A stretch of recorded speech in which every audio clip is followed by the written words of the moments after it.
Hey guys, thanks for tuning in today. This is your host, Floyd. And your co-host, Corey.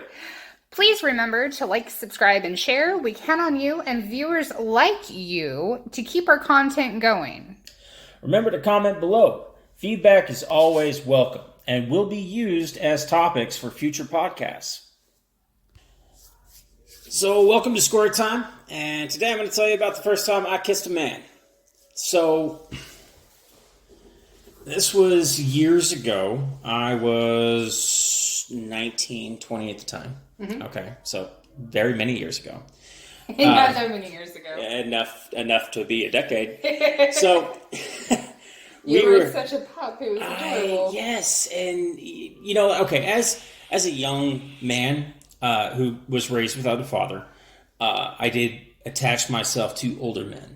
Now, not in a sexual kind of way, it was more of a mentor basis. And this was a friend of mine who was very much a mentor to me when I was younger. And we were playing strip poker with these two girls. And we were both losing and winning. And they were losing and winning. We were both naked. They were both naked. Nobody was wearing any clothes at the point in time. And he looked at me. And he goes, just go with it. And I was like, all right, I'm with you. And then he full on, tongue in cheek fucking kissed me. And I, at that point, realized I didn't like beards. But afterwards, because I'm not going to get too much into the kiss, but I really don't like kissing men. He pulled away and just put his finger up to his lips and he goes, shh. And he's pointed at them and they were making out. I'm like, fuck yes, this is awesome. Prior to this was the price I had to pay, but now I'm getting the benefits, right? I never understood why so many men like full-on lesbian scenes and why other women make out. I think it's because, a certain part of you is just enamored. Okay, all right, men are ugly. It doesn't matter how hot a man is, they're still fucking ugly. All right, women are just all around awesome. I disagree. But see, that's coming from a woman. As a man, who likes both sexes, right? But I'm just saying, as a man who doesn't like men, all men are I'm fucking ugly. Have you seen me? There is some amazing dad bods out there with that bubble buzz. Oh my god! Look, I'm just saying, I have no taste in men. Now I can appreciate a well-proportioned man, totally. I just don't find men physically appealing in any way. So removing that aspect completely, I can watch lesbian porn all day. See, I can't get into lesbian porn. I don't know. I just can't get into it. I totally can though. These fucking 30-inch strap-ons up the ass, and everybody's having a great time. You can see some really weird shit watching lesbian porn. I'm totally into that. I'm not. It's way too soft and gentle. It's like you've watched the wrong kind of lesbian porn because there's some women that are monsters when they fuck with a strap on. No, okay. So you look at the majority of porn and stuff like that. That it's made by men who think women want a certain thing. They're not. Actually generating. They're generating to what they would like to see versus what women would like to see. I will totally agree with that. I really will. I will completely agree with that. Because what women like to see is not what men like to see. But, okay, that really gets into, and I know we were going to discuss something else, but just real quick, men are visually turned on. The majority of men are visually turned on. There are some people who are attracted to intelligence, and some people are attracted to what's it called when you speak a different language and you got that shit accent. Shit, that word escaped the hell out of me. Anyway, some people are turned on by that. Now, but the majority of men are turned on by a physical sight. Now, typically women are turned on more physically. No. Women are definitely turned on more mentally. Well, yes. We're skipping the mental. The brain is the biggest sexual organ of a woman. Mm-hmm. Okay, because it controls everything. Women and men, actually, if they take the time to actually focus on it, but you can think yourself to an orgasm. Okay, both women and men, but women are the ones. I do not have that ability. Right. I wished I did. I would be at work constantly thinking myself into an orgasm. Right, but there's actual scientific proof that you can think yourself into orgasm easier than a man can. Like, a man can sit there and have a great imagination all day long, but there's no, like, benefit, you know?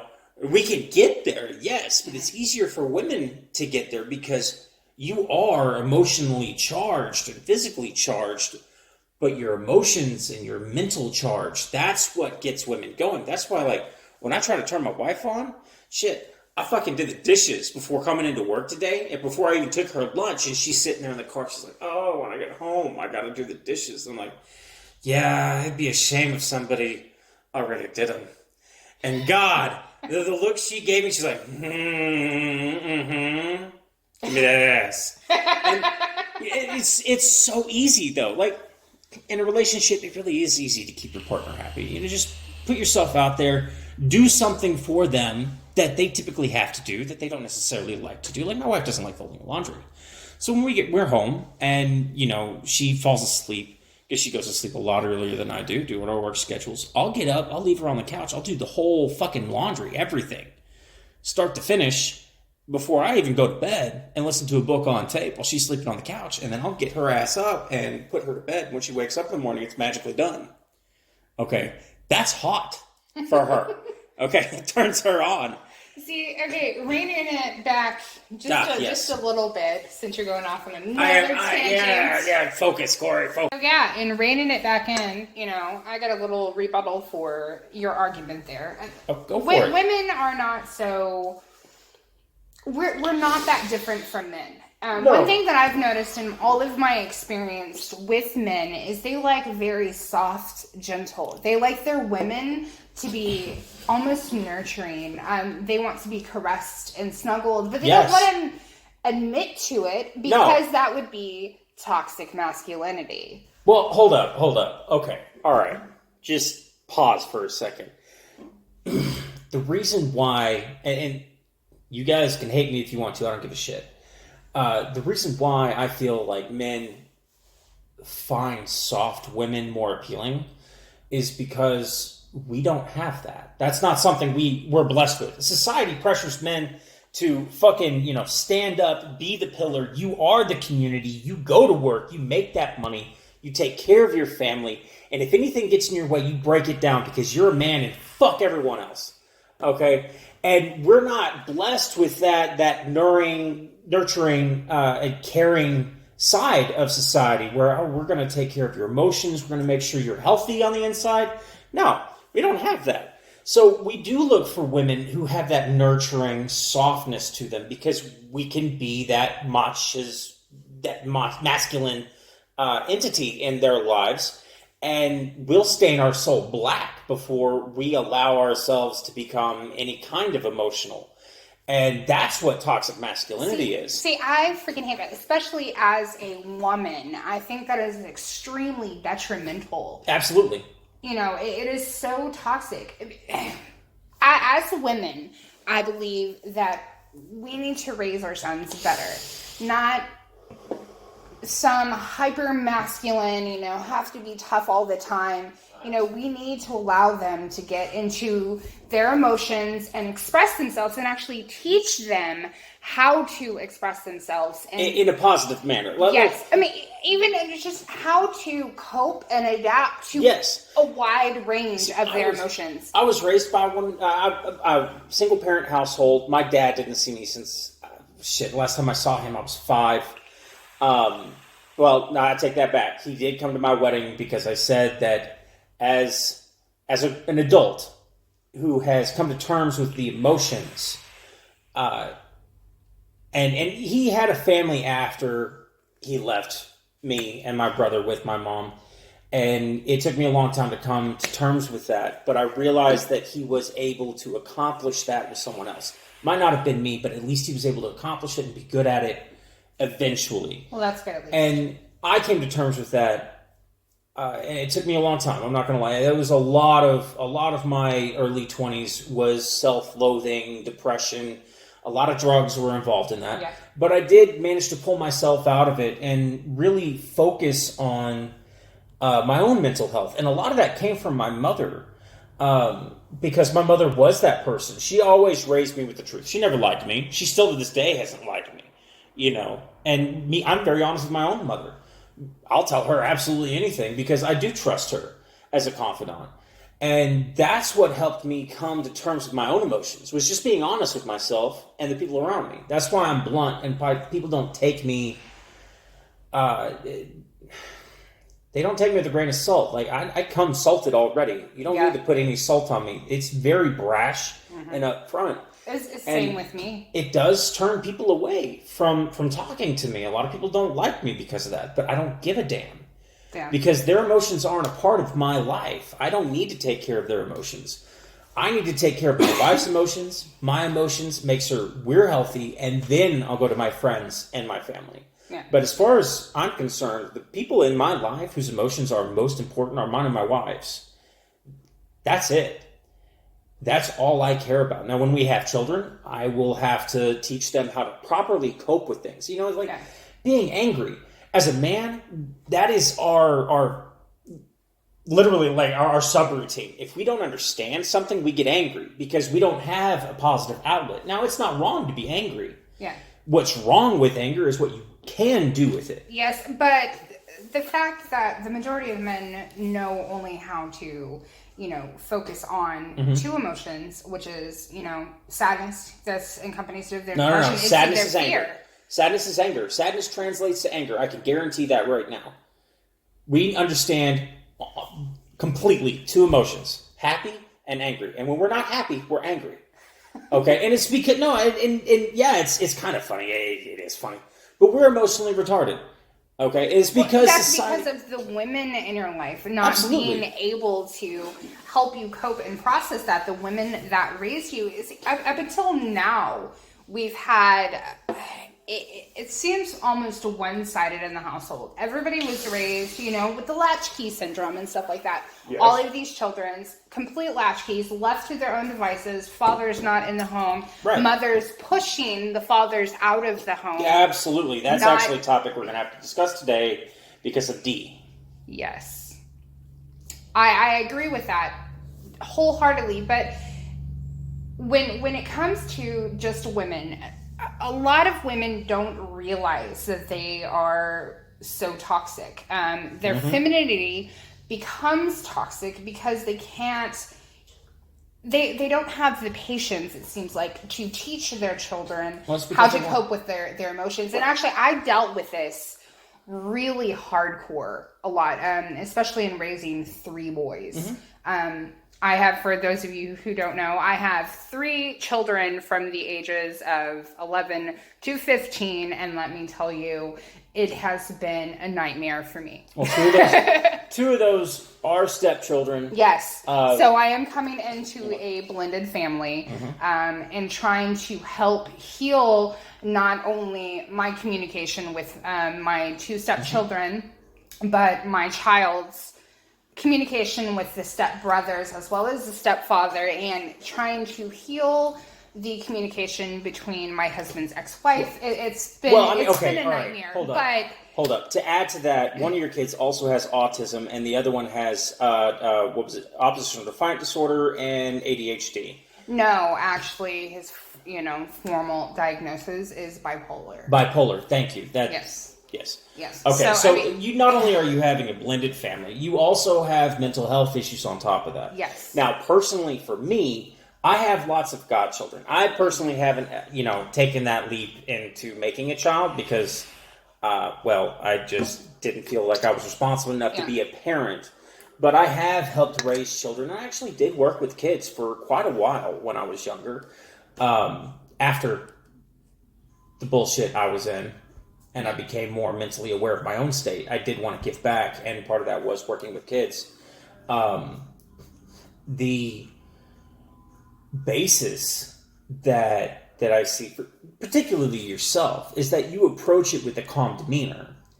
That's what helps you.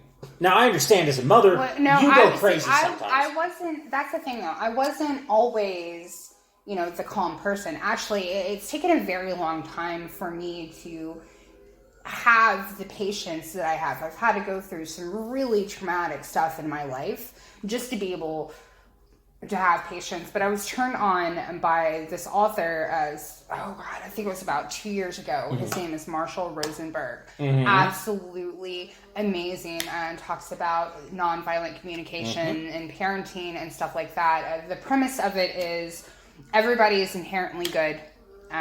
You just have to learn to effectively communicate and to speak your wants and what you need. Oh, I can totally get on board with that. I mean, really, people inherently aren't fucked up, but the people around them fuck them up. It's kind of like that, but as rolling it back a little bit, women in general, we need to do better, not only for our daughters, but especially important for our men. Yes. And, things like the Me Too movement and all that, I cannot get behind, because that teaches everyone that believe the woman without a doubt and hold no consequence for false rape allegations, corporate harassment, anything where women hold position and they go with that Me Too movement. That is detrimental, because that teaches men that women cannot be trusted. And with, a long line of, women raising men nowadays, it just solidifies what they learned in childhood and doesn't help them get over their, stories of origin. See, that's what's that podcast called? They speak of family of origin. Several of them, actually. Okay. Yeah, several of them. Okay. Family of origin really plays a big part of it, but ultimately what I see the biggest issue is that there aren't fathers in the household anymore. It was in the past, you teach your child how to be a gentleman. You teach your son, like, hey, this is how you be a man. And then once you learn how to be a man, you become a gentleman. And it's because you treat people around you with respect.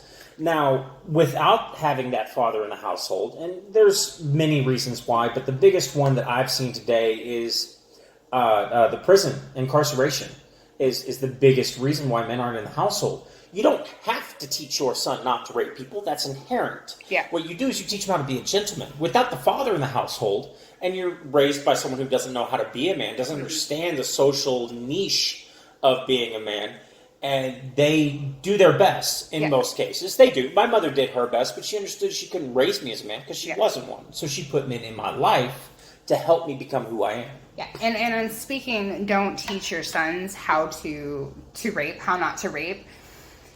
Don't teach your daughters how to do false allegations. I mean, I've seen mothers literally fine tuning their daughters to be so victims. Yeah, exactly. Yeah. And coaching them even on how to entrap men. Yeah. Oh, that is a big one for me. Male entrapment of the women. Okay, guys. For the love of God, do not ever believe a woman. And this is coming from a woman. Stop believing that a woman is on birth control. It is your responsibility to have faith in what you know. And what you know, without a doubt, is you can put that condom on your dick to stop that pregnancy. Yep. You cannot trust another person to protect themselves. And when a male birth control comes out, please, for the love of God, take that little pill. Hell yeah. Take the male birth control. Like, be responsible for your own fucking seed. Because if you plant that shit, cannot trust anyone. Man, they will take that shit and make a whole different fucking person. Now you're responsible for them too, and the government knows you have them, so you can't just drop them off. Yeah, the entrapment game, is a bullshit. Especially being raised in the South. I'm from the great state of Texas. So being raised in the South, these debutante mothers, teach their daughters how to obtain a well-off to-do men, and one way to do that is entrapment. Mm-hmm. It is, starting for work as a secretary, not focusing on their education. Let's not forget the trailer park queen with the 12 kids. Exactly. And that's why we have this mentality, is because of entrapment. They start out working as a secretary, and the next thing you know, they're banging the boss, and he's divorced for the third time. And guess what? He also is 50 years old with another child on the way. So we really it need boils- to do better for not only our daughters but our sons. I think we just need to be better as people. Exactly. You know, it pisses me off because I see people. One of my godchildren, he was 17, knocked up a 16-year-old. I mean, they were both, you know, legal because they were underage, but and that is also why I stand firmly behind abortion in the teenager yeah, space. I mean, see, that's the thing about abortion. For me, there is no right answer because either you're going to say abortion is bad, and you know, then they're like, oh, well, what about this? And if you say abortion is okay, they're like, oh, you know, you fucked, you should take responsibility for it. There really is no right answer for abortion, as far as I'm concerned. Case by case basis for me. Definitely case by case basis, but one thing I also want to focus on is while it is an extremely, extremely hard thing to learn, it is a hard thing to go through. As somebody who had an abortion at the age of 17, I was in no way fit to have a child in my life. I was, you know, about to go through my second stint in rehab. I was, you know, doing adult movies. It was hard for me, and there was no way that. And I'm sorry, listeners, but this is a trigger warning right here. It's only going to get harder from here for you guys to hear. But oh shit! If you guys need trigger warnings, you shouldn't be listening. Children should not, even if for a mistake of a, you know, broken condom, you know, forgot to use birth control, should not be punished for the rest of their life by raising a child that, you know, 80% of the time, they're only going to mess that child up mentally because they are not equipped with the right tools in their life to be able to cope with raising a child. That's very true. I mean, and ultimately, like, okay, if you want to do the whole, you know, abortion is bad route, I'm gonna be an advocate for a second. Okay, well, just follow me. All right. Let's say abortion is bad and we outlaw abortion completely. All right. Now, which would be a travesty. Yes. Now, hold on. Like, just follow me for a second. All right. I don't think you know where I'm going with this. What happens to the kids that are born who are given up for adoption? Let's just take a look at adoption process as it is right now. You need some crazy fucking qualifications. Not only that, but the amount of money just to adopt is It's crazy. It's not feasible. Okay. For the majority of Americans. Right. It's not feasible. And there are a lot of Americans who can't have kids who are great, loving people.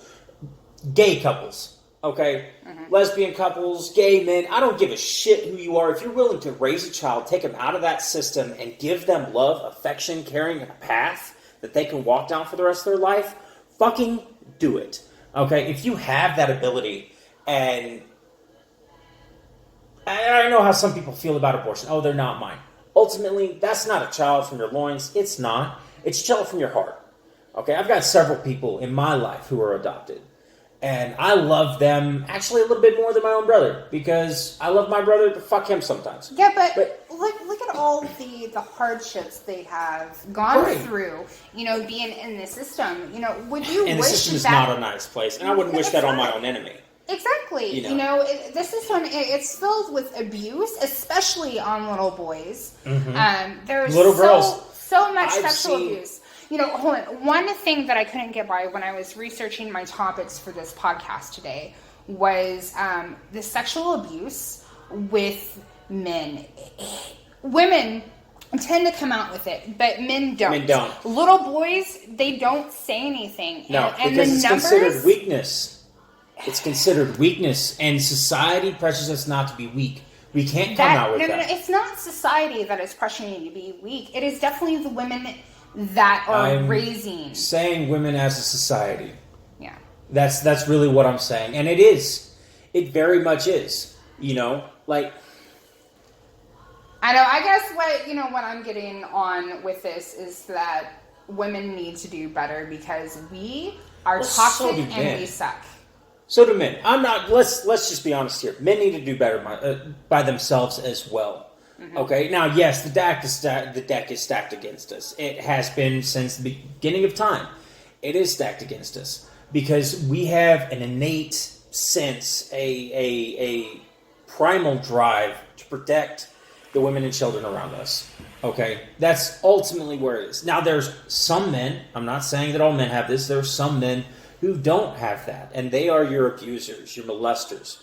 They are frowned upon in society, we'll say that at the very least. And I do know what happens to them in prison. I've had several friends who've been to prison, and they have told me. And enough, it's not in happy. my opinion. It's not enough. I'm not saying it is. I think the But prison system is much too easy on them. at the same time, there are men who are called molesters, who sexual offenders, who aren't. Yeah. Because of false rape allegations. Exactly. That's why, and it took me a long time to realize that as an older man, older, I'm 30, a middle-aged man, younger, middle-aged, I'm sexy. Anyway, so I've seen men who have been falsely accused, and the court system, as soon as that comes up, especially where we live, where the fucking conviction rate's like 93%. That's insane. Okay, that's not biased at all.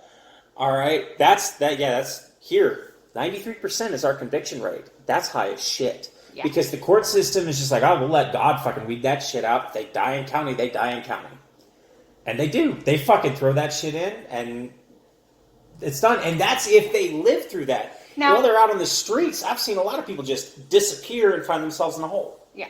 Now, one thing I've noticed about our area in particular, the domestic violent rates. You know, high. They are Very astronomical high. here. I think you can actually... But, however, they went about it the wrong way. So, and things like male abuse and stuff like that, I think they got it wrong because now, so instead of, the men coming out and saying, this woman hit me, it's now frowned upon and they both get arrested. It's not, Well, they both get arrested and the kids go to CPS. Yes. Yeah. Exactly. But, instead of holding the woman accountable for her actions, once again, and there's a whole toxic femininity thing, she's literally beating and abusing her man, and this is something that... But see, if he retaliates, he goes to prison for a long time. Yeah. She's in for 3 days and comes out. Exactly. Okay, well, she's beat him up with frying pans and broke bottles over his head. He hits her once, and he's in county for 6 months, and she's out in 3 days. Exactly. And there's a lot of that in our area, and I was surprised when I was researching these topics earlier that there are only 3 battered male shelters in the U.S. in the entire United States, and 1 in Canada. There's over 2,000 in the entire United States for women. Yeah, exactly. There's literally one in every everywhere. Single city. There's multiple in cities. Yes, There's for several women. in towns Yeah. and provinces. There are women everywhere, but men do not have. We don't have a place to go. Group. Yeah, no, there's no support no support. The only support group that I can, honest to God, say is even kind of set up is MGTOW. And that's got a lot of... Yeah, that's what I'm saying, though. That's what it's taking for there to be a support group in the United States. Is it's taking extremists. And there's actually different levels varying on MGTOW where men are literally picking up, moving to fucking Alaska to be alone for the rest of their lives because they don't want to be around women. Yeah. And, I mean, as a man, I can understand that because if you run across the same kind of woman who's just marrying you, getting pregnant, having another kid, saying she loves you, and then leaving and taking the house and everything for the 3rd time in your life. Oh, God. I could see that, where you just fucking give up and you want to kill yourself. Yeah. And suicide rates among men, 75% of suicides across the board, men. Okay? That is a legit statistic where that speaks of more of a problem than we're actually giving focus to. One good thing that I would like to touch base on is, that suicide statistic. Mm-hmm. Speaking of my husband, I know he probably is not going to like me sharing this, small story. A lot of people don't like to share stories, but my husband is an abused male, and it has taken a lot, and I mean a lot, for me to help try to rebuild, his self-worth. His second ex-wife,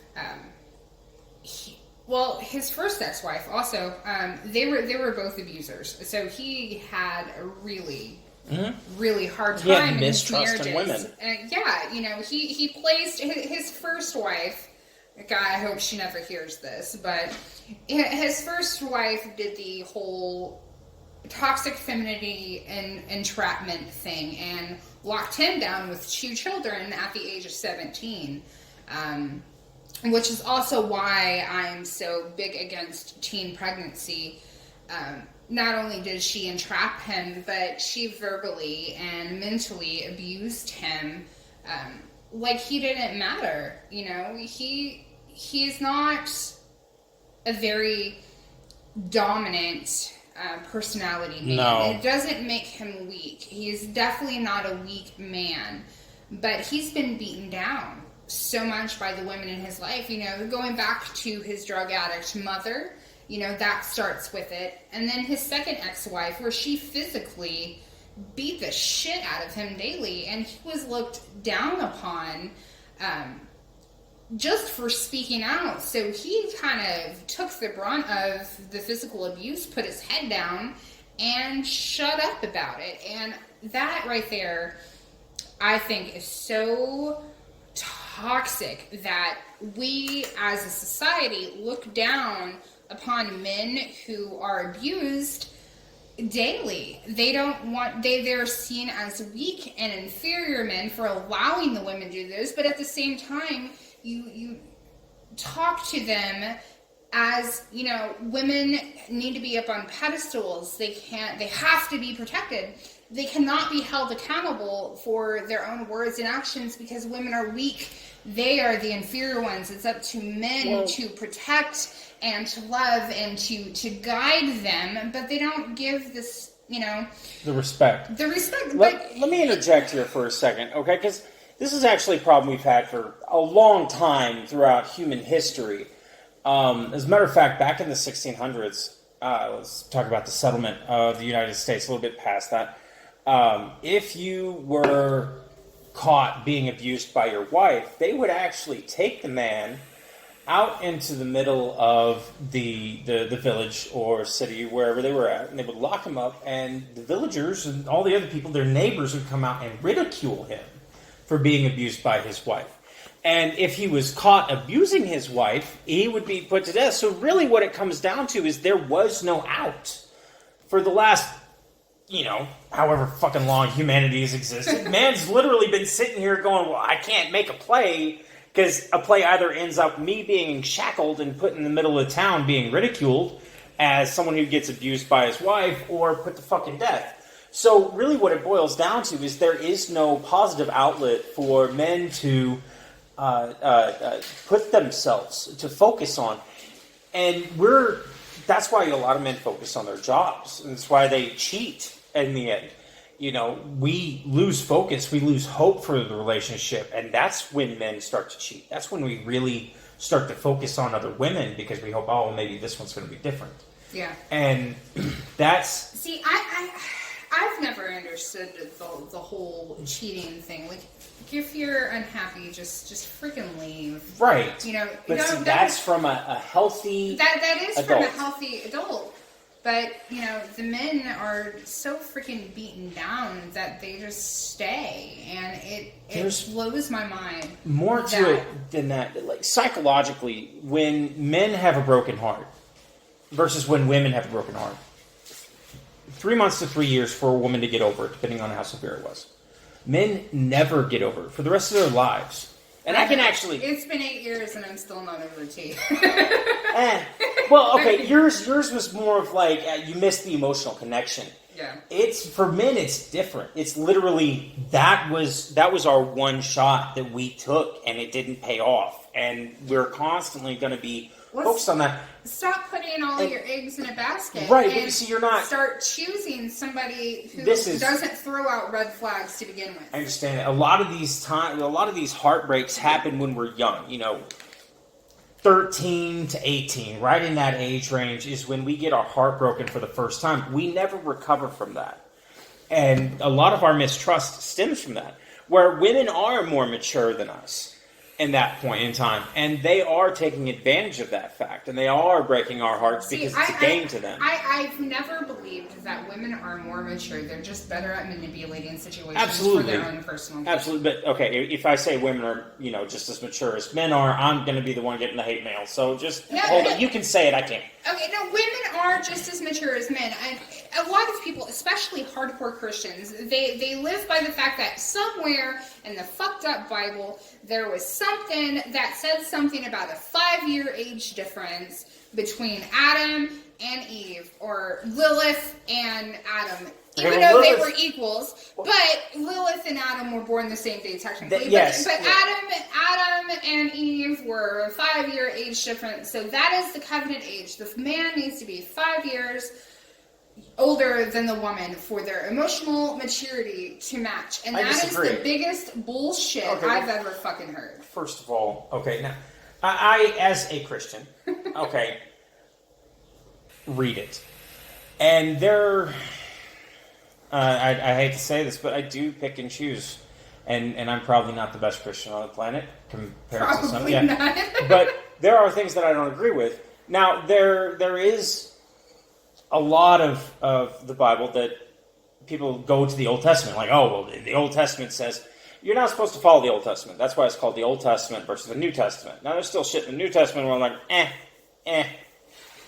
no, I don't think that's true. I don't think anybody should follow any of that, but that was my own personal opinion. I adhere to the faith as it is written by men. Now, that's my faith. I'm not going to get into it too much. There is a lot that is right in the Bible, like how men should love their wives.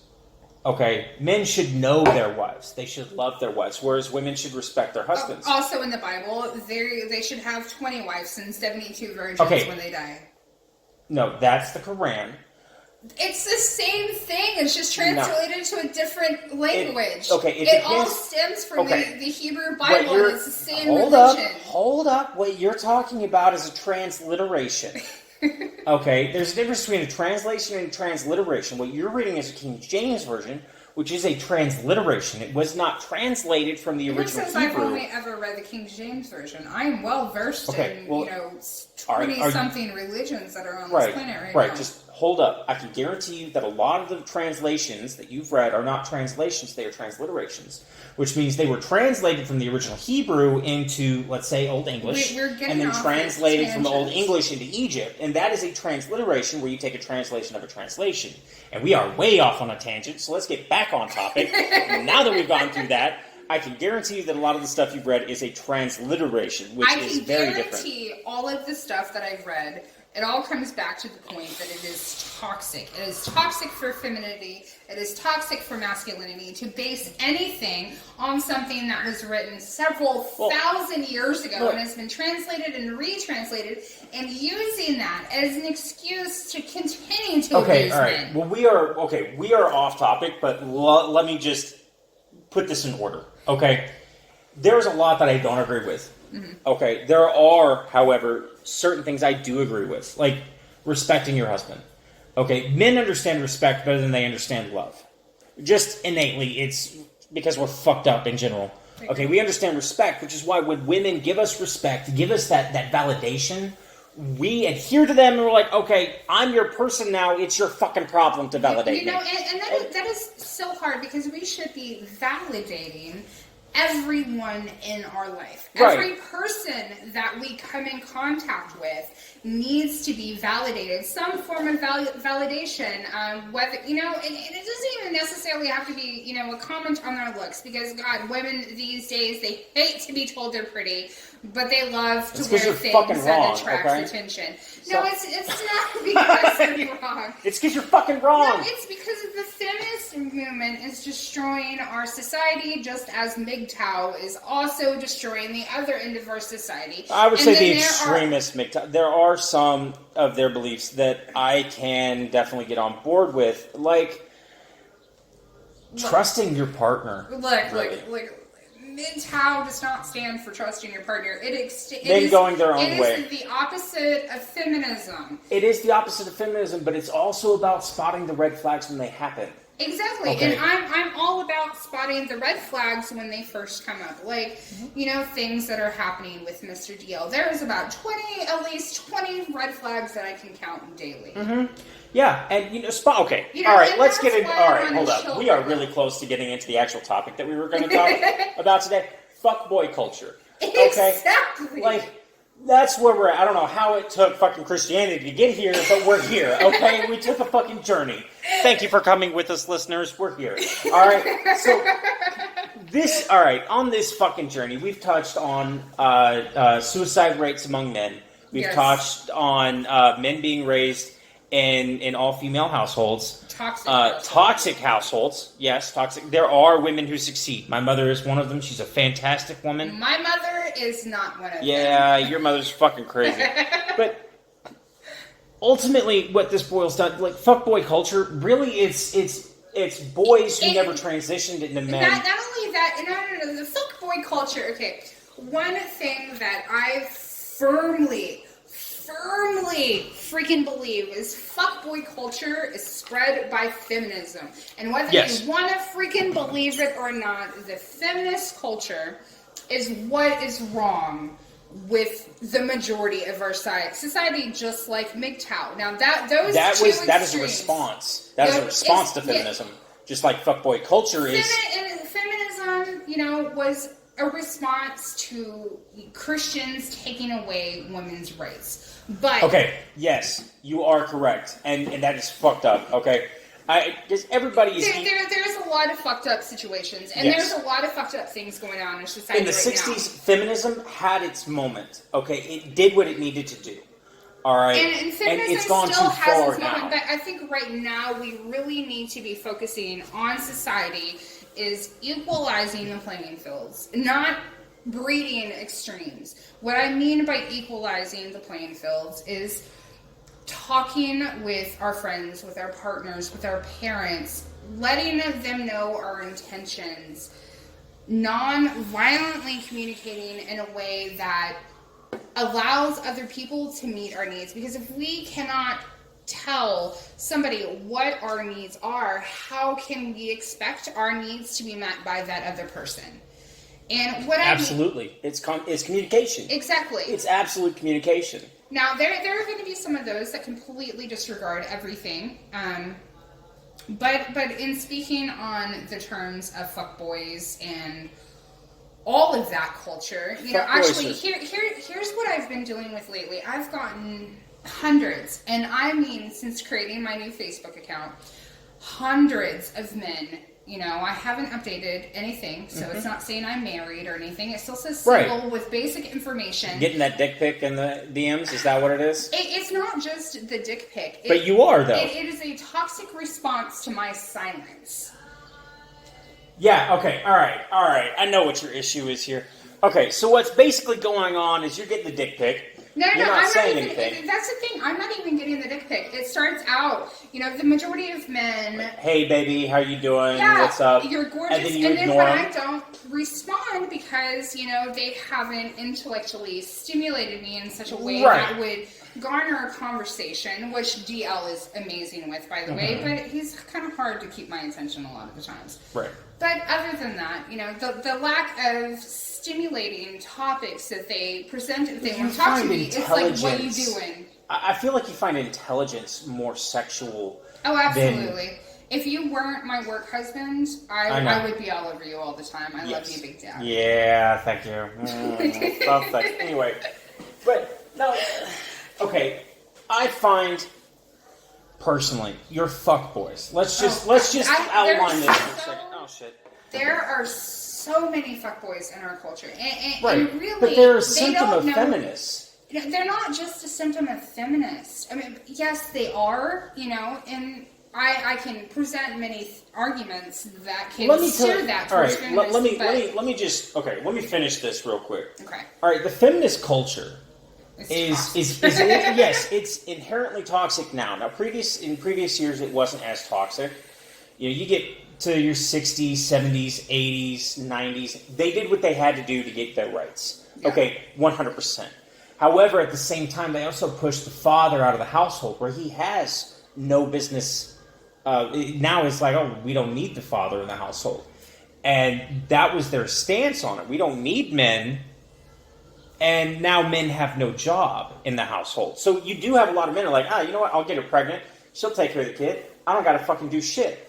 Fuckboy culture. It's because feminists effectively removed the man from the household and the family unit. Well, it's not only that. Okay, so the reason why I say feminism breeds fuckboy culture is because it is all about the women empowerment. You know, you were speaking earlier on how men are very visually stimulated, right? Okay, so we have all of these women who modesty goes out the window, are very sex positive, but are also empowered by the Me Too movement. So God forbid, you know, anyone comment on their looks, on their looks, compliments them, because that is sexual assault. But anyway, so these fuckboys see that. They get visually stimulated. They see ass and titties everywhere, which is another male marketing team for toxic masculinity. Yes. Well, I mean, I like tits and ass just like any man. So marketing me with tits and ass is definitely going to get my attention. Yeah. But I'm also enough of an adult to say, you know what, they're selling me something because there's lots of tits and ass. Exactly. You know, it kind of makes me sad. Like, I've done this social experiment for quite a while now. Like, I've played, you know, this stupid female role online. I've got like 3 or 4, you know, Facebook profiles in different groups and stuff like that. And it's very easy to capture. And I've noticed this, the more ethnic names that I have on my Facebook profiles, the least amount of attention that I get. However, the most basic... Which is funny, because your fucking real name is ethnic as shit. Yeah, exactly.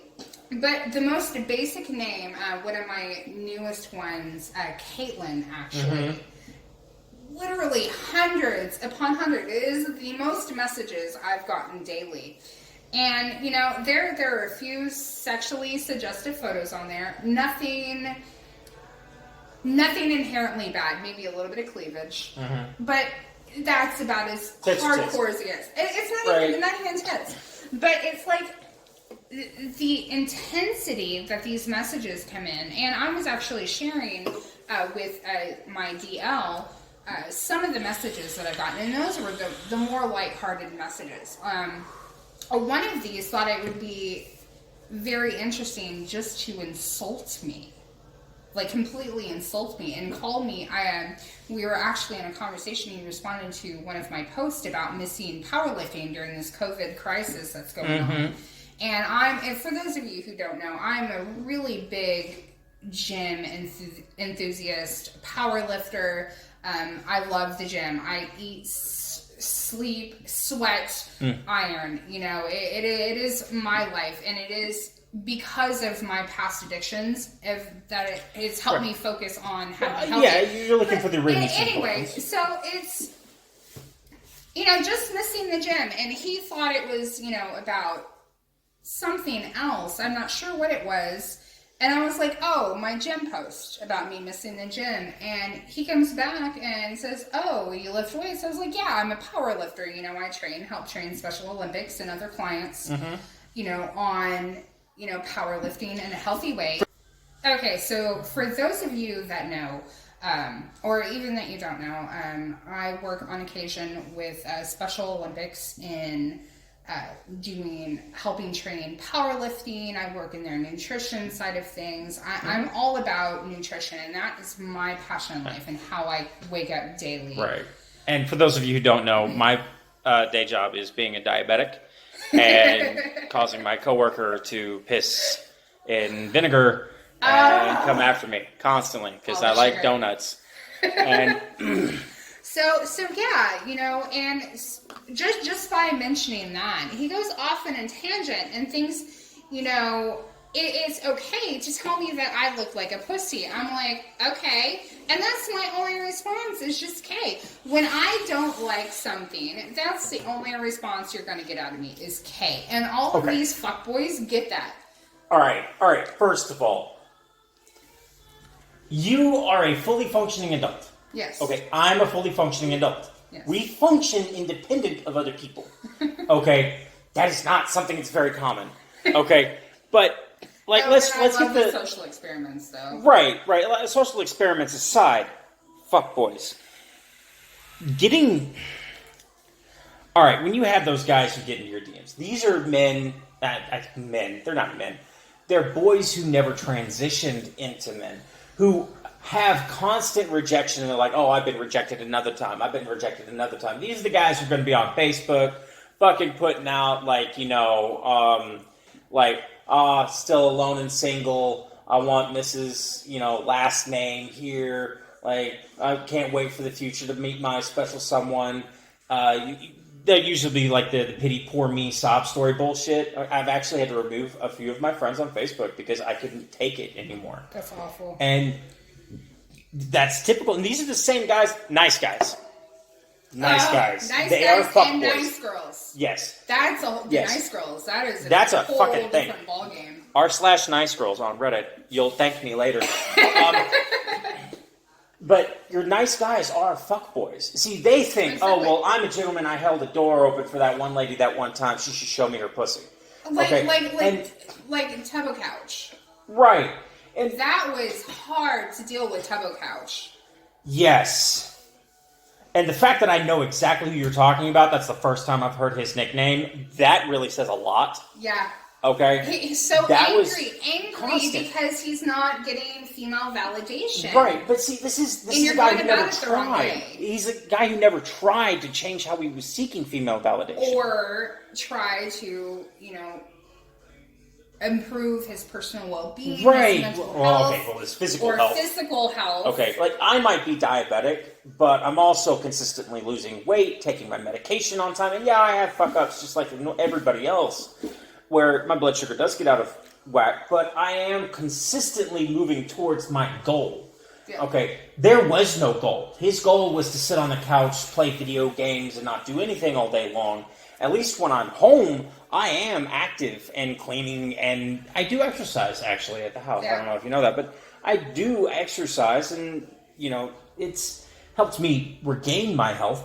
And I'm so off topic right now. Okay, basically, in reading in this topic, I think it's important. We're going to say that a lot. We probably will. We will probably will. We're chasing down rabbit holes. Oh, that is, yeah. Rabbit holes should be our show name, but... really should. Rabbit holes. No, I think what is important is that we as humans, we need to be accountable for our own actions, our own words, and our own views. Responsibilities is really what it's called. People lack that. Yes. Okay. Like, you cannot be dependent on another person to give your life any type of value. You have to put that value in there yourself. And you cannot depend on a partner, romantic partner, friendship partner, or anything you gotta be happy. To make up for those issues that you were lacking. You really need to have that drive to improve yourself, not only physically, but mentally, and get the mental health. But I think it's important to take away, if you get into a relationship, when you get into a relationship, you've got to be happy by yourself. Yes. Because you can't put your happiness and that responsibility on someone else. I think that was Will Smith who said that. You've got to be responsible for your own happiness. And then once you're done with that, you can share that with another person. But they've also got to be responsible for their own as well. Exactly. Cat Williams... And stop being so freaking entitled on everything. You were not entitled to somebody's time. Or their body. Yeah, exactly. They have to want to have that drive for them to share that time with you. And honestly, ladies, if he is not sharing his time with you, drop his ass. And that is one of the issues that I've been facing. Exactly. Yeah, if they're not willing to... Okay, first of all, little public service announcement. If they're not on the phone with you right now during this quarantine, then they are not with you. See, and move on. Exactly. And, and honestly, especially in some of my agreements that I've had, it's just been, for the dick. We've gone into that stating our intentions. Always state your intentions with that. So when I have a drop off of silence or something like that, it doesn't bother me too much, because if I'm going to approach somebody for my own sexual needs or something like that, I am very well aware what they're there for, and what I'm going to gain out of that relationship. And I'm even going to state what I plan on gaining out of that relationship. Now, if sometimes there are red flags that come up within the first few weeks of that relationship, step out. Even one red flag. That is too many red flags. Now, sometimes... On the topic of red flags, as a man, okay, I have many platonic relationships with women. Yes. Okay. Floy is one of them. Me and her, very platonic. And it's because I trust myself as well as her not to cross boundaries. And that's the secret to having a platonic relationship, is being able to just, even being able to set boundaries. Right. Just set boundaries. Boundaries are important in any relationship. Even, your own marriage, it's important to have boundaries. Exactly.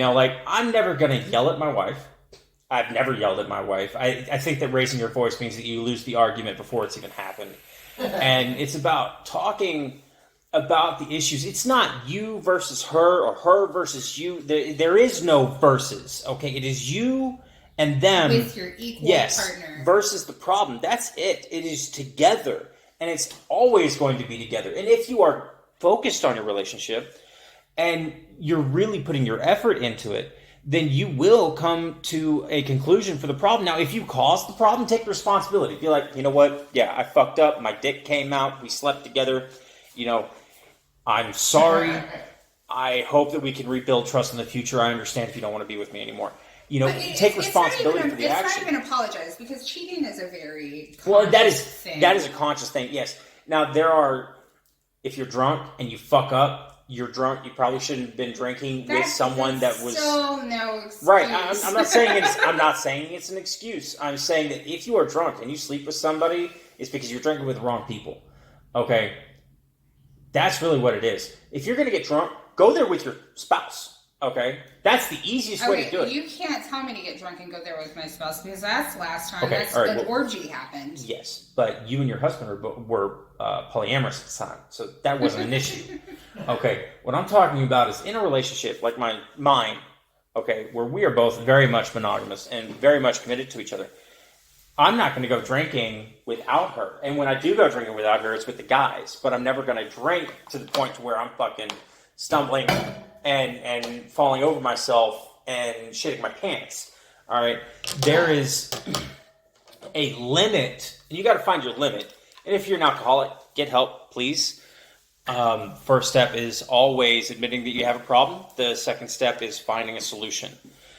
And if you guys need any help with suicide or domestic violence, there is phone numbers that you can call. And we'll go ahead and get that out of the way real quick. The suicide hotline is and always will be 1-800-273-8255. That is for the United States. That's for the United States. For the U.S., the National Domestic Violence Hotline is 1-800-799-7233. For the U.K., it is called Mankind Initiative. That is 01823334244. For Ireland, the foundation is called Amen, and that is 046-902-3710. Australia is called the 1 in 3 campaign. I don't have a number for that. That is something we're going to have to find. And if you're a gay man, in the U.S. and the U.K., there's 2 numbers. The Gay Men's Domestic Violence Initiative, yes. That is 1-800-832-1901. And for the UK, it is called Gallup, and that is 0800-999-5428. That's the numbers, and I'm going to get back on topic. But if you guys need that, that's there. If we can, absolutely. Can we post that below the podcast? Oh, absolutely. I will put that in the description below. All of the information. And we touch up on a lot of subjects. Suicide being one of them. Domestic violence, gay men's issues. No. There's a lot of issues today. And if you guys need a number, comment below. We'll find it if we can. Yeah. And we'll go out on that line. I'm all about research. So if you guys, and I'm also here to talk. So You can reach out to me. I can give a personal email. I have no qualms about that whatsoever. It is grimbdeath@gmail.com. When I can, and you can send fan mail there. You can contact me personally. If you feel that you were being abused, I can get you in touch with some really good resources for your state or your country. Both of us will look into that. That's a huge issue for me. And my mother was an abused woman. Okay, my father was very abusive in the household. I was abused. My brother was abused. I come from a very abusive household, and I feel very strongly about this, and it's not something I'm going to give up on lightly. So I would very much appreciate it. If you guys have issues, please comment. Please send us an email, something. We'll discuss it. If you guys want to write us a story, and if you want to keep it anonymous, you can keep it anonymous. If you want us to read it, we'll read it. Just don't stay silent, because your silence breeds this toxicity. It does. And the only way that we are going to make a change within our nation, within our world, it's about caring about others. Is that not only about really caring about others, it's about having these men who are sexually and physically abused, women too, speak up about the toxic relationships in your life. Start talking about it. With us, you will never be seen as weak, inferior. No, you are stronger for speaking up. But I understand where your husband came from, because, well, you know about my abusive relationship I had with my ex-fiance. Yes. You're very much aware of that. And that is, at the time, I didn't realize it was abuse until I found my wife. It really, I mean, there was a few relationships after my ex-fiance, but it was always, 6 months right in there. There wasn't a lot of them.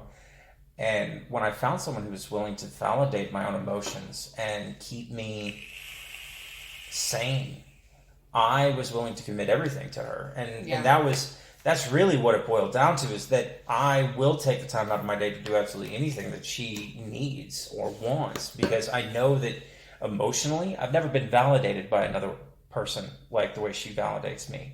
And that's really why I'm as committed as I am. Yeah. And you know just how fucking committed I was. Absolutely. Okay. Especially when we were dating.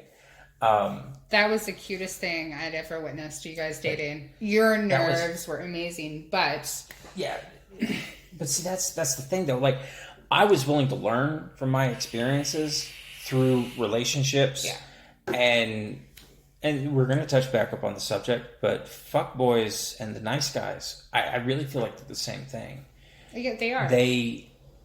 They're just They feel like they're entitled over time. Right, but fuckboys are different. You see, fuckboys are really just 3% of the male populace. And the reason why women are like, oh, well, all men are the same, is because these fuckboys, who are just 3% of the population, they're out there just getting numbers, just playing those fucking odds. And they get, 2 or 3 women to respond to them after, 20 other women. But they get those 3 to respond. They're like, oh, I'll fuck them all. So you play that numbers game. These guys are able to, These guys are able to get those numbers. They're able to sleep with these 3 women. They leave them. They do whatever the fuck they're going to want to. And they just fucking leave. And that's the fuckboy. Whereas the nice guy's like, oh, I'm going to get a woman through just being a nice guy. And they think they're nice guys. But that's not it. See, no woman wants a nice guy. No man wants a nice girl. No. See, when I went into the relationship with my wife, it was very much, I started off in friendship. That's where it needs to start. You need to be able to stay in the same fucking room with them for like 10 minutes without tearing into each other. Exactly. And it starts at friends. Okay, then it moves past that. And there are a lot of people out there like, oh, well, I don't want to be friends with them, especially fuckboys, nice guys. Yeah. They're like, if she's my wife, she's not going to be there to be a friend. She's going to be there to be a fuck toy, and that's it. Oh, God, and if it's a fuckboy, it's the same thing. And they are the same, but they're different inherently. Fuckboys, they get the vag, whereas the nice guys don't. These are the 35-year-old, 44-year-old virgins, and they're like, oh, well, I've been a nice guy my whole life. I deserve a woman to do whatever the hell I want to. You don't deserve anything. Right. You do not deserve anything over... No. Especially if it's over another entity. We are sentient beings. Act like it. Exactly. Nobody is entitled over time or No, they're not. space. Like, you are entitled to yourself and how you react to situations, not somebody else's emotions. You're not their property. Okay, women out there, you are not a man's property. Okay, if you give yourself to him, you are his partner. But you're only giving yourself to him as long as you want to. And if you don't want to, you fucking call that hotline, okay? And the same thing goes for men. I am my wife's man, all right? And I am only hers as long as I give myself to her. And she is only mine as long as she gives herself to me. As soon as that stops, she's no longer mine. It's that conscientious decision to give ourselves to another person, okay? That's what it's not ownership, it's a gift. Mm-hmm. Because we are giving it freely. And that's really what it boils down to. That's what fuckboys don't understand. They don't understand giving something freely without a charge. They just fucking take. Yeah. Whereas nice guys are like, oh, I'm going to give to everybody, so everybody's going to give to me, and I deserve it. Fuck those guys. I've run into a lot of them. I really fucking hate them. What was the nickname we gave to so-and-so? Tubbo Couch. Tubbo Couch. Yes, that fucking guy. He was one of the worst nice guys I've ever met on the face of the planet, and he was a coworker. Okay? And this guy, the first thing he would do, as soon as he came in, he'd be like, fuck me, I wish I would just had a bullet through the head, laying in a ditch. I'm going to kill everybody. I'm going to kill everybody. You know, I was talking to this girl at Walmart or wherever, and she was great when I was talking to her about something, but then she just fucking left, and I didn't even get a fucking number. Well, you know what? Fuck that. Okay, if you're going to approach a woman, approach her as a gentleman, okay? No, approach her as an equal. Well, yes, but to approach her as an equal, you have to be a gentleman. I think that, okay, so this is where I'm probably going to get a lot of flack out of the viewers here. Well, hell, I don't give a shit. Bounce it off of me, because I feel like this is going to be interesting. I don't necessarily believe in gentleman ways. I believe in, stating intentions, but approaching everybody as an equal, and that is for both men and women. See, I'm not a feminist. I am the furthest thing from a feminist, but I'm not so for a man that I'm against women either. I am straightforward, by the books, a humanist. I believe in humans, I believe in the power of humans, and I believe we are all inherently good, but we just forget how to talk to each other and how to approach each other. There's no separation in my mind, because we are all very capable of being each other's backbones, and they're their support, and what we lack as women, men make up for. Being men, and what men lack, women make up for, and that is our equalizing partner. Mm-hmm. We very much depend on each other to just be respectful and to communicate all intentions from the get-go, and that doesn't necessarily make a gentleman, but that makes for a good human. I understand what you're saying. I think you took my comment differently than the way I initially intended it to come across. If you approach as a gentleman, as a woman, you should approach as a gentlewoman. Okay, be polite, be respectful. Mm-hmm. Get to know each other, do things together, be friends. Like shit, the first 4 years I knew my wife, we didn't even sleep together. No sex, no blowjobs, nothing. Like it was straight up, no sex, nothing. And that was by far the best thing I've ever done for a relationship. And that is so different from what people today view as the norm, because when I was younger, that was what I did, get in there, get sex, yeah, all right, awesome. And if you commit to them, you get rid of everybody else, but be upfront about it. If you're sleeping with other people, you just be like, hey, look, I am sleeping with other people. They all know because I'm honest, and I've always been honest about stuff like that. But when it came to actually making a relationship, it was always being upfront and honest. And I never started a relationship when I was also having sex with other people. And that was something that I drew a very hard line with, because I know who my father was and I know how he acted. And I didn't want to be anything like that. So it was a very much a way to view myself as separate from him. So when I started a relationship with my wife, I actually wasn't sleeping with anybody at the time when we started the relationship, which was different for me because typically when I would get into a relationship, it was always, friends with benefits kind of situation, and then, feelings would develop, and I would end it with the other friends with benefits. Yeah. And be like, hey, look, I've got feelings for so-and-so. She's got feelings for me. We're going to go and see where this goes. It's been a great time, and I would move on. And, some of them understood it. Some of them didn't. But I was always upfront and honest with them because that's just who I am innately. I always give my honest opinion. Whether I'm wrong is another issue entirely. I give my opinion, facts. If there are facts, I will admit that I'm wrong. I don't like it, but I'll do it anyway. Now, see, and speaking on that, I also firmly believe that we are in control of our feelings and emotions. Mm-hmm. And ultimately, by our thought process and the way that we process emotions, we are very much in control of who we have feelings for, why we have those feelings, and if we think about it very long and hard, we can even say why you love this person or when you fell in love with this person. It's not, and if you're in that type of relationship, speaking of, a DL type relationship or something like that, friends with benefits, it is important to be friends, yes, and you can love that friend, but yes, whether you act on a romantic partnership, that's all up to you. Yeah, and there's a big difference of being in love versus loving. Like I love everybody that you're a loving person. Yes, but I love literally everyone that is in my life. Mm-hmm. I'm in love with my wife. I would shoot a motherfucker. Like, difference. I've had two great loves in my life that I've actually legitimately been in love with. I've loved many, absolutely. And there is, and it's not very distinguishable with language, but emotionally, we all know what you're talking about. We understand that being in love with somebody is that irrational, you want to break physics and get closer to them. See, I don't believe it's very irrational. I'm very rational when it comes to love. Right, yes, but I understand what you mean by it is rational, but it is irrational.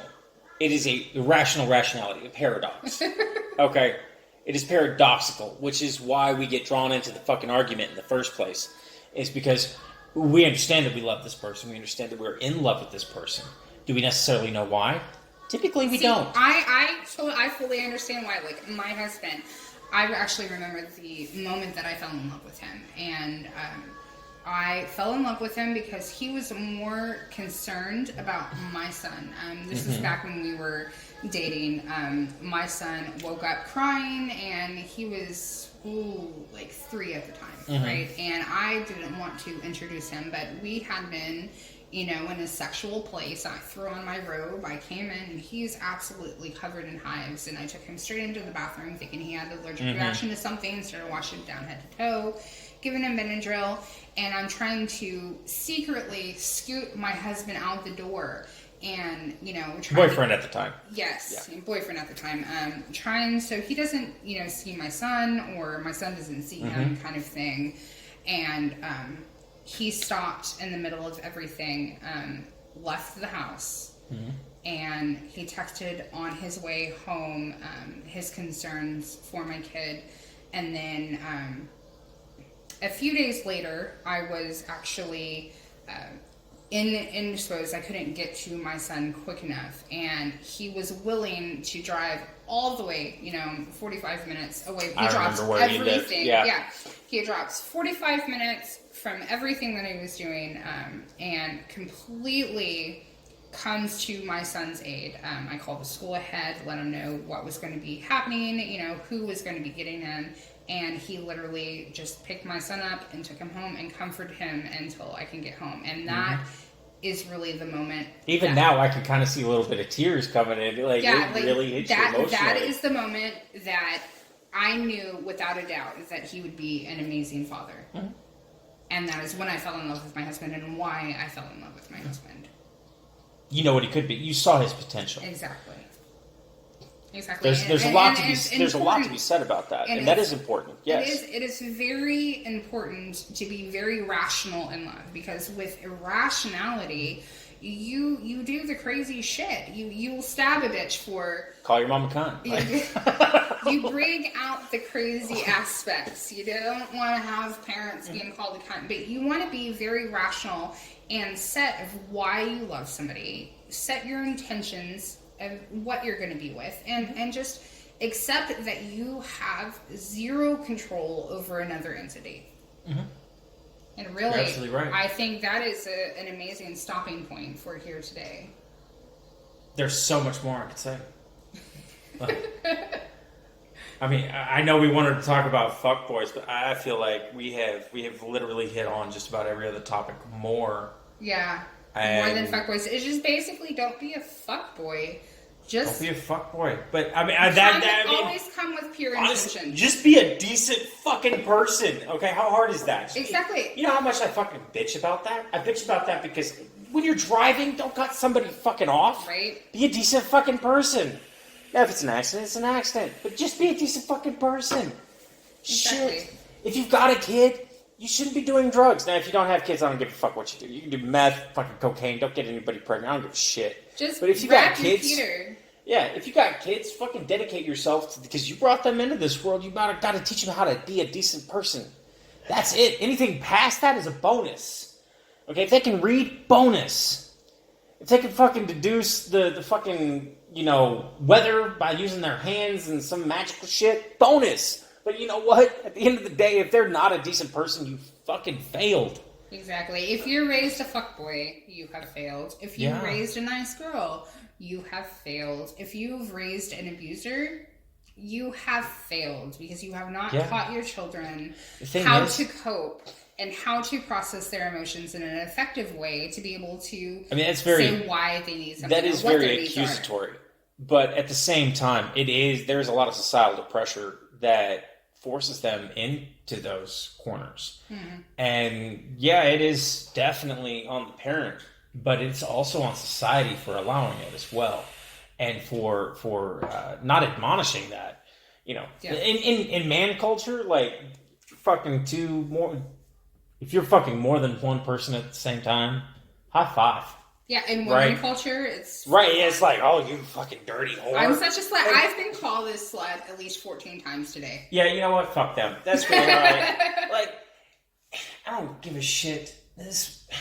Okay, my cousins, they are younger. Okay, I'm the oldest in this generation. I've always been the oldest in this generation. All the cousins are younger than me. And I've got a lot of cousins who are just now graduating high school. Some are just now getting into freshman year. And, I've in this area. And their parents, because of this fucking area, and one of them's even a nurse. Yeah. Okay. They're like, oh, well, I don't want to put you on birth control. Even though their period is very much on an abnormal schedule, and they are at the age where they're going to be sexually active, they still don't want to put them on birth control. And to me, that's like, what the fuck? Really? Yeah. I know one of my cousins is very sexually active, and she's not on birth control because her parents doesn't want her to be on birth control. See, that's insane. Okay, so statistically speaking, children are going to become very aware of their body at the age of 6 to 7 years old. Yes. They are going to be very aware of another person's body as soon as that little puberty demon hits. Between the ages of 8, and this is going to be hard for a lot of you here, but a lot of people... lose their virginity between ages of 8 and 15. Yeah. So that's actually, and a lot of those statistics, because I used to work with children, stem from sexual abuse. Yes, they do stem from sexual abuse. I actually worked with a young girl who, she was sold by her father to a neighbor as a sex slave. And that, as someone who worked with kids, that one hit me hard. Yeah. Okay. And no names, because otherwise I know HIPAA just fucking hit me hard. No names, no locations, but that was possibly the hardest job I've ever had on the face of the planet, because you see the dark side of humanity when you work with children, and that's not something which you would expect. But you see that darker side, because these kids tell you their fucking secrets and shit. So yeah, 8 to 13, yes, definitely, I can definitely see that, and that's because older people who are fucked up decide to drag children into it. And exactly, I've got such a hard line on this. It is a very hard line, but basically, stop raising entitled children. Stop being entitled yourself. Stop being toxic. And on that note today, guys, we are out, and we hope to hear from you next week. Remember to like, subscribe, and share, and drop your comments below. We love you. Bye.